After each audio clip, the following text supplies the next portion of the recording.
جب پنجاب یونیورسٹی میں داخلہ ہوا تو اسلامی جمعیت طلبہ نامی ایک جتھے سے پالا پڑا جو یونیورسٹی کو اپنا مفتوحہ علاقہ سمجھتا تھا۔ یونیورسٹی کے ہر شعبے کو ایک مورچہ سمجھا جاتا اور مورچہ فتح کرنے کے لیے باقاعدہ مہم جوئی کی جاتی۔ وہاں اپنے بندوں کا داخلہ کرایا جاتا یا پہلے سے داخل طلبہ کو شمولیت کے لیے راغب کیا جاتا۔ جس بات کو وہ جتھا برا سمجھتا اسے دل میں برا جاننے کے بجائے برائی کے خاتمے کے لیے زور بازو کا استعمال کیا جاتا، اخلاقی پولیسنگ کی جاتی، مار پیٹ کی جاتی۔ اسلامی جمعیت طلبہ سے تعلق رکھنے والوں کو عرف عام میں جماعتیہ کہا جاتا تھا، اور جماعتیہ کہتے ہوئے ذہن میں وہی سمجھا جاتا جو کسی کو یوتھیا کہتے ہوئے سمجھا جاتا ہے۔ لیکن اس جتھے میں شامل لوگ ایک دوسرے کو مخاطب کرنے کے لیے یا تعارف کرانے کے لیے جو لفظ استعمال کرتے تھے وہ تھا ساتھی بھائی۔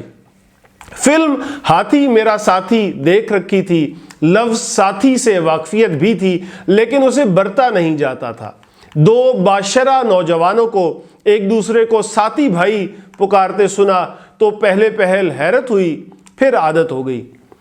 ان جماعتیوں کو کسی نے طلبہ کا کردار سنوارنے کی ذمہ داری نہیں دی تھی، لیکن پھر بھی وہ زبردستی یہ ذمہ داری ادا کرتے، اس بات کے باوجود کہ بہت سے یونیورسٹی طلبہ کا اخلاق اور کردار ان سے کہیں زیادہ بہتر تھا۔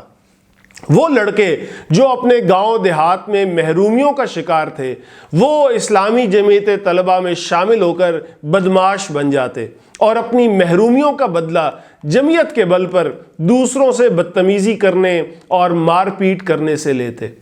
جس برائی کو روکنے کی ذمہ داری انہوں نے خود کو سونپ رکھی تھی اس کا معیار یا پیمانہ صرف ایک تھا۔ وہ سگریٹ پینے کو برائی نہیں سمجھتے تھے، کلاسیں بنک کرنے کو برائی نہیں سمجھتے تھے، جھوٹ بولنے کو برائی نہیں سمجھتے تھے، یونیورسٹی قواعد کی خلاف ورزی کرتے ہوئے غیر مستحق طلبہ کو ہاسٹل کے کمروں میں ٹھہرانے کو برائی نہیں سمجھتے تھے، غنڈہ گردی کو برائی نہیں سمجھتے تھے، کسی پر ہاتھ اٹھانے کو برائی نہیں سمجھتے تھے، بدتمیزی کرنے کو برائی نہیں سمجھتے تھے، لیکن کسی لڑکے کا لڑکی سے گفتگو کرنا ان کے نزدیک بہت ہی بڑا گناہ تھا۔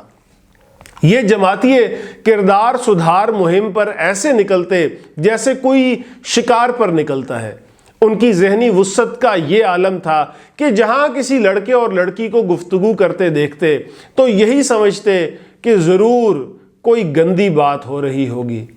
تنگ نظری کا یہ عالم تھا کہ کسی لڑکے کو لڑکی سے صرف گفتگو کرتے دیکھ کر ان جماعتیوں کو ایسے غصہ آتا جیسے لڑکے نے ان کی ذاتی عصمت کو تار تار کر دیا ہو۔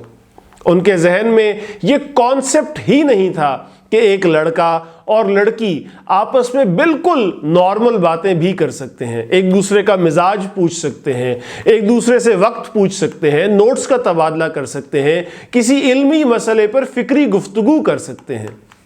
ان جماعتیوں کی سوچ جس دائرے میں سفر کرتی تھی اس میں تو مذکر اور مؤنث کو بھی ایک سطر میں لکھنے کی گنجائش نہیں تھی کیونکہ اس سے سطر پوشی پر حرف آتا تھا۔